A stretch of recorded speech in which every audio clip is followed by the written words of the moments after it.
Tu veux rédiger un CV suisse sexy? Voici 7 erreurs à ne pas faire. Et ouais, je te les donne comme ça. Premièrement, les diplômes. Les diplômes suisses et les diplômes français n'ont pas forcément la même appellation. Alors à partir de là, tu comprends bien qu'il faut faire une conversion. Étant donné qu'il faut se mettre à la place du recruteur lorsqu'on fait son CV, imagine qu'il a 5 CV devant lui, que sur les 5, il y en a 4 qui ont fait cette conversion de diplôme-là à compétences égales. Si toi tu ne l'as pas fait, ça ne jouera absolument pas en ta faveur et ça ne va pas être à l'employeur que de la faire. Alors fais ce petit effort-là. Deuxième point, mettre une adresse à Babylwed, c'est-à-dire que si tu mets une adresse à Marseille, ou je sais pas d'où tu me regardes, peut-être tu me regardes depuis la Belgique, donc si tu me regardes et que tu mets ton adresse à Bruxelles, imaginez vous êtes recruteur, vous avez devant vous 5 CV. Sur les 5, il y en a 4 ou c'est des personnes qui sont expatriées juste à côté de l'entreprise, ou alors des Suisses, ou encore des frontaliers qui, tout comme moi, sont juste à la frontière et peuvent être là très rapidement. Et vous avez une personne qui a une adresse à Babylwed. Si les 5 sont à compétences égales, vous prenez quelle personne? Vous allez prendre plutôt une des 4 et pas la personne qui est extrêmement loin. Pensez comme un recruteur quand vous faites votre CV. Maintenant, si dans ton secteur d'activité, il y a vraiment une forte demande, effectivement, tu pourras quand même trouver. Mais moi, ce que je te dis, c'est pour que ton CV soit au maximum de son potentiel, disons. Ah, et c'est vrai, je vous vois venir. Vous allez me dire, ouais, mais moi, j'ai pas d'adresse à la frontière suisse. Comment je fais? Je mets quoi sur le CV? Bah écoutez, moi aussi, j'avais pas du tout d'adresse à la frontière suisse. Je veux dire, j'avais jamais mis un pied ici.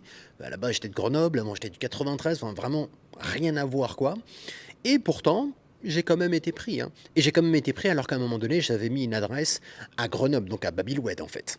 Mais il faut bien comprendre qu'après, j'ai changé ça, j'ai amélioré ça. Et c'est comme ça aussi que j'ai pu trouver et avoir davantage d'entretiens et avoir un métier qui me convenait quand même un petit peu plus. Alors je ne vais pas vous donner voilà, tous les tips, toutes les petites techniques que je vais utiliser. Attendez, il faut quand même que je garde du contenu pour de prochaines vidéos. Troisièmement, ne pas mettre de photos. Mettez toujours une photo. Alors peut-être que vous êtes moche. C'est possible, hein. Beaucoup de gens sont moches. Mais malgré cette mocheté, il vaut mieux mettre une photo de moche que pas de photo du tout. Je veux dire, moi si je prends un CV, la première chose même que je regarde, c'est la photo pour voir à quoi ressemble la personne. Et il s'agit juste de réussir à prendre quelque chose un minimum esthétique et professionnel, rien d'exceptionnel. Petite pause dans cette vidéo, je sais pas pour vous, mais pour ma part, quand je suis arrivé ici à la frontière suisse, j'étais complètement perdu. Je ne connaissais personne, je savais pas comment m'y prendre pour trouver mon premier travail en Suisse et j'aurais adoré être conseillé. Et c'est pour ça que j'ai créé une newsletter qui est totalement gratuite, c'est le premier lien dans la description. À travers, j'y partage mon expérience, j'y partage aussi les erreurs que j'ai pu faire pour que vous ne les fassiez pas et que, à travers ce que j'ai fait, vous appreniez, puisqu'il y a énormément aussi de conseils que je vous donne pour que votre aventure se passe sereinement. Abonnez-vous, premier lien dans la description. Allez, fin de la pause, on reprend la vidéo. Quatrième point, alors là c'est l'erreur que ceux qui ont beaucoup de diplômes, beaucoup d'expérience et de compétences généralement font, c'est qu'ils oublient l'esthétique au profit de l'utile. C'est-à-dire qu'étant donné qu'ils estiment que bon bah c'est bon, j'ai déjà de grands diplômes etc, mon CV est déjà super, et bah le CV va être moche, il n'y aura pas de couleur, ils vont utiliser la même police d'écriture qu'absolument tout le monde, noir, blanc, ils vont même pas mettre de photos, et le truc tu le regardes, t'as pas envie en fait. Et le problème c'est qu'à côté, vous serez en concurrence avec des personnes qui certes n'auront pas votre expérience, vos compétences ou je ne sais quoi, mais à côté de ça, leur CV sera tellement beau que directement le regard va se porter vers la beauté. Mes chers amis, encore une fois, vous êtes recruteurs. Vous avez devant vous, non pas 5, mais 3 CV. Une personne qui a des compétences modestes, mais qui a un CV incroyable. Le CV est beau, quoi. Deuxième personne, compétences moyennes, CV moyen.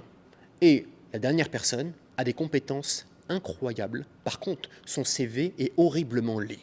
Votre regard, que vous le vouliez ou non, automatiquement va se porter vers le CV qui est beau. Donc, à partir de là, vous allez peut-être même appeler cette personne, vous allez peut-être même l'embaucher. Et la personne qui, à côté, avait, oui, de très bonnes compétences, expériences, diplômes ou je ne sais quoi, bah, si vous lisez pas son CV, vous ne prenez pas le temps, vous ne saurez jamais qu'elle avait ça.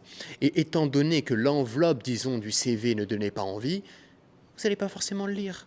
Donc elle va perdre face à la personne qui a misé plutôt sur la beauté. Et pour ma part, c'est ce que j'ai toujours fait. Étant donné que j'ai pas de grandes compétences, j'ai toujours compensé avec des CV incroyables.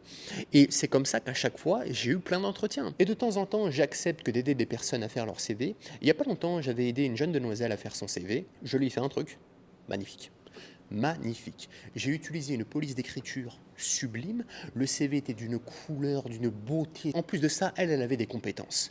Donc c'est-à-dire qu'elle n'a pas fait cette erreur que d'oublier l'esthétisme étant donné qu'elle a des compétences, elle a misé sur les deux, compétences et beauté. Elle a trouvé du travail comme ça. Il y en a beaucoup qui me disent « Ouais, Aymeric, tu sais, sur les CV suisses, on peut faire 2-3 pages, il n'y a aucun problème. » Oui, c'est vrai. Vous pouvez faire 2 pages, voire 3 pages. Mais pas pour tout le monde. Faites 2, voire 3 pages si vous avez quelque chose d'intéressant à dire. Parce que j'en vois qui font des pages et des pages pour rien du tout. Pourquoi vous faites ça? Si c'est pour postuler, comme moi, en restauration ou dans des boulots entre guillemets bas de gamme, et que tu n'as aucune expérience, pas de grandes compétences ou je sais pas quoi, mon CV, il faisait 1 page, les gars. Hein. J'ai pas fait des CV de 2-3 pages. Par contre, si j'étais médecin et voilà, j'avais 20 ans d'expérience en je sais pas quoi, de très bons trucs, j'avais travaillé dans des super cabinets ou j'en sais rien, oui, là, d'accord, j'aurais tout mis parce que c'est intéressant, parce que c'est pertinent.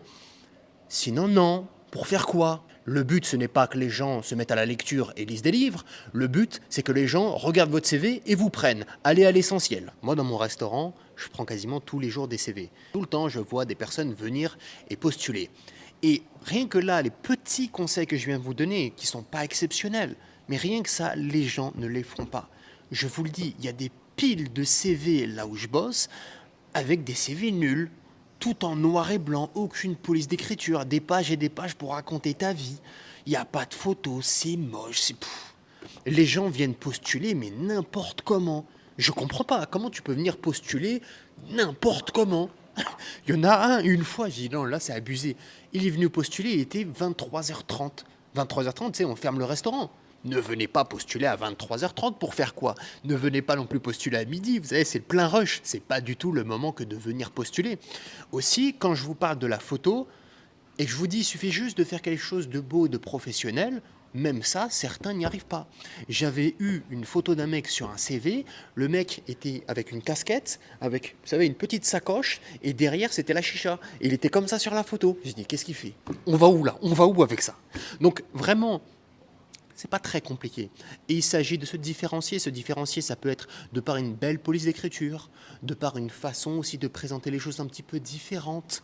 Quand on vous demande vos passions, essayez de mettre des passions qui sont d'une certaine façon corrélées au secteur d'activité ou en tout cas qui vont vous mettre en avant. Ce matin, je travaillais au restaurant. Là, je suis à la bibliothèque de Genève en train de vous finir le montage de cette vidéo que vous êtes en train de regarder. Et dans la matinée, il y a une personne qui est venue déposer un CV au restaurant. Je l'ai pris, je l'ai lu et quand je vous dis que c'est surtout une question de bon sens, vous allez comprendre. Je regarde le CV, les expériences et tout n'est lié qu'à un seul secteur d'activité, non, pas du tout, l'informatique. De A à Z, ces diplômes, tout ce qu'il raconte dans le CV, c'est l'informatique. Et tu te dis, mais pourquoi est-ce que le bonhomme vient postuler dans un restaurant? Si encore il y avait une lettre de motivation à côté qui expliquait que voilà, il veut changer de secteur d'activité, etc., pourquoi pas? Mais là, comme ça ne fait pas sens. Maintenant, oui, même comme ça, potentiellement, il peut trouver dans un restaurant, en tant que plongeur, ce genre de choses-là, d'accord. Maintenant, moi, ce que je vous dis, c'est pour que votre CV soit le plus optimisé possible et que vous ayez le plus de chance possible que de décrocher votre premier emploi en Suisse. Enfin bon, on pourrait parler des heures et des heures, des choses à faire, des choses à ne pas faire sur un CV, mais il faut bien une fin à cette vidéo et puis j'ai des choses à faire. Oui, je vais vous manquer, je sais. Vous savez quoi? Vous allez aussi me manquer. N'oubliez pas qu'en barre de description, le premier lien, c'est ma newsletter. Nous, on se retrouve directement de l'autre côté. C'était Aymeric MB. Restez vaillants. Ciao! Toujours persévérer, les gars.